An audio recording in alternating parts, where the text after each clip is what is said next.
Everyone plays the elevator game to find a ghost, but the real nightmare starts when the ghost finds you. We all know the code, 42621, but nobody talks about the glitch. What happens when you look in the elevator mirror, and your reflection finishes the sequence before you even move your hand? Today, we're not just reciting urban legends, we're documenting a successful trip. Ethan made it back. He survived the woman on the 5th floor, but he realized too late that the most terrifying thing isn't being trapped over there, it's being replaced over here. Listen to the rhythm of my breath.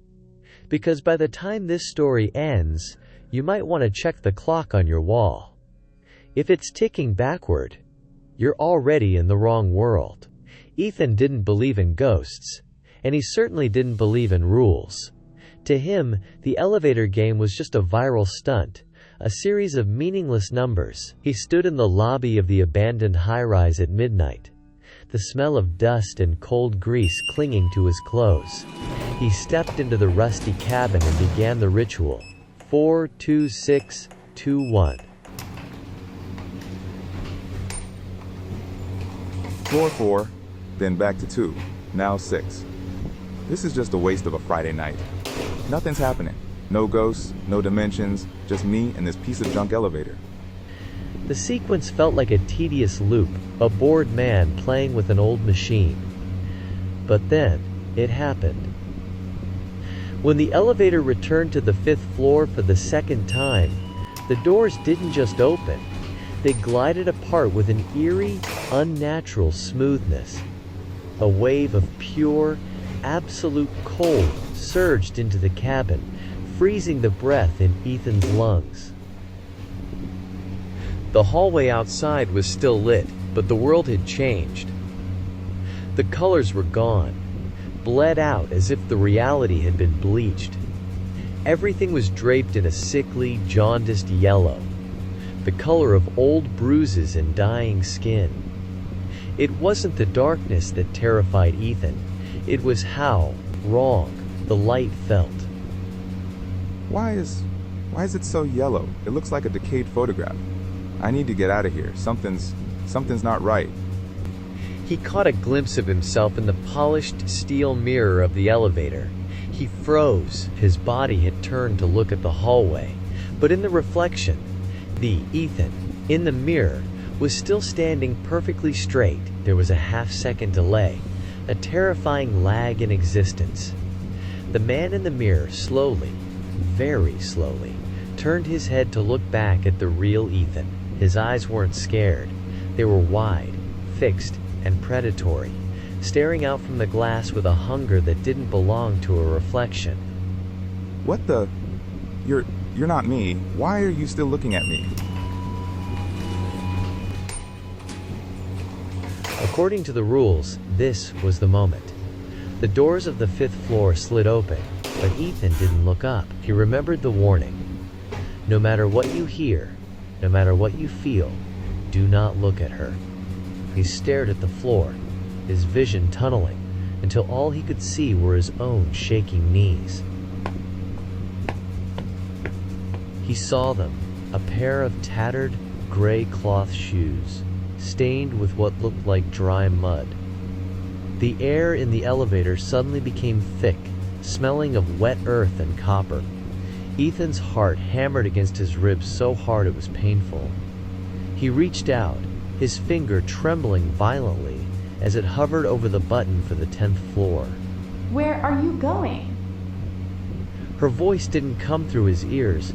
It felt like it was being dragged across his brain. Ethan didn't answer. He couldn't. He began to jab the 10th floor button with manic intensity. He pressed so hard that the sharp edge of the metal cut into his skin, and a thin trail of blood began to smear across the control panel. Close. Please, just close. Move. Move. The elevator surged upward, but the laws of physics were melting. Ethan looked at the floor indicator. The numbers were no longer sequential. They were screaming past in a blur of impossible data. 15, 99, -4. The red LED lights flickered and bled like open wounds. The cabin was shaking so violently he thought it would rip apart, but through the chaos he could still feel her, standing perfectly still, her cold breath ghosting over his ear. The elevator was no longer just moving between floors, it was tearing through the fabric of the known world. Ethan felt a crushing pressure in his chest, as if the air itself had become solid. Panicked, he fumbled for his phone, desperate for a sliver of normalcy. A text, a signal, a clock. But the device in his hand felt like it was vibrating out of existence. No, the signal is dead. And the time? Why is the time doing that? 5:42, 5:41, 5:40. Stop it, work properly. The digital numbers on the screen began to liquefy, melting, and reforming into a chaotic blur. The clock was sprinting backward, seconds devouring minutes, minutes devouring hours. It was as if the universe was frantically trying to erase the last hour of his life, and then, with a bone-chilling thud, the elevator stopped. The floor indicator didn't show a number. It displayed a symbol, a jagged, bleeding eye that seemed to pulse with a faint, rhythmic light. This isn't the 10th floor. This isn't anything. He stepped out, but his boots didn't hit concrete. They crunched onto a surface that felt like calcified bone. There was no hallway. There were no windows. Before him lay a vast, infinite horizon of suffocating crimson mist. No stars, no moon, no city lights, just an endless red void, filled with the silhouettes of buildings that looked like half-formed memories, floating in the thick, iron-scented air. Ethan stood on the edge of the abyss, realizing that in this place, 5 minutes could be 5 centuries. He was no longer a player. He was a bug in a system that had already moved on. I surrender. I don't want to know. Just let me go back. Please, just let me go back. The doors opened to the ground floor lobby. The suffocating red mist was gone, replaced by the golden, dust-flecked light of a perfect morning. Ethan stumbled out of the cabin, falling to his knees and kissing the cold marble floor. He was alive. He was back. He ignored the strange looks from the security guard and ran out of the building, his lungs burning as he inhaled the scent of street food and car exhaust, the beautiful, messy smell of the real world. Sarah? Sarah, are you there? I'm home. Oh God, I'm finally home. He burst into the kitchen. There she was. His wife, Sarah, was standing by the stove, her back to him, humming a song they both loved. The steam from the coffee rose in lazy curls, and the sunlight caught the wedding ring on her finger. It was the most perfect scene Ethan could have imagined. He walked toward her, his legs shaking, ready to collapse into her arms.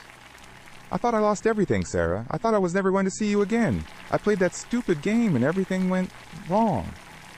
Ethan reached out to touch her shoulder, but his hand stopped mid-air. His eyes flickered to the wall clock. The second hand wasn't moving forward. It was twitching backward, one frantic beat at a time. The bird outside the window wasn't chirping. It was repeating a single, distorted note, over and over again, like a broken record. Sarah didn't say a word. She slowly, very slowly, turned around to face him. Sarah, what's wrong with your face? Why are you smiling like that? Her smile was too wide, reaching almost to her ears, but her expression remained completely vacant. And then he saw them.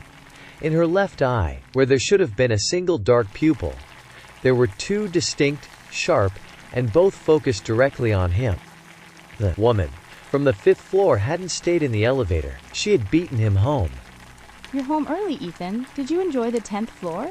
Or did you find a better version of us? Ethan stayed. He didn't have a choice. Where else could he go when the very ground beneath his feet was part of the simulation? He tried to call for help, but the names in his phone had all changed to strings of unrecognizable characters. He tried to pay for a flight out of the city, but the bank rejected his thumbprint. In this world, Ethan was a foreign object, a piece of code that didn't belong to the system. It's been 3 days. I haven't slept. Every time I close my eyes, I hear the elevator ding. I'm sitting in the living room, and I can hear her in the kitchen. She's been cutting the same carrot for 4 hours. He looks at Sarah, or the thing that looks like Sarah. She doesn't eat. She doesn't drink. Every night she stands exactly 3 inches away from his side of the bed. She doesn't move. She just stares at him, with those 4 pupils, watching him struggle to breathe, in her perfect, artificial world. Sometimes, she leans down and whispers words that sound like static, as if her voice hasn't fully loaded yet. I checked the mirror today. My reflection. It's finally caught up to me, but it's smiling, and I'm not. The elevator game isn't a test of courage, it's a harvesting tool. It lures the curious out of their reality and replaces them with something more efficient. You might think you're safe, because you never press the buttons. But look around you. Are the clocks in your house ticking a little too perfectly? Does your reflection seem a little too eager to follow your lead? The next time you step into an elevator, pay attention to the floor numbers.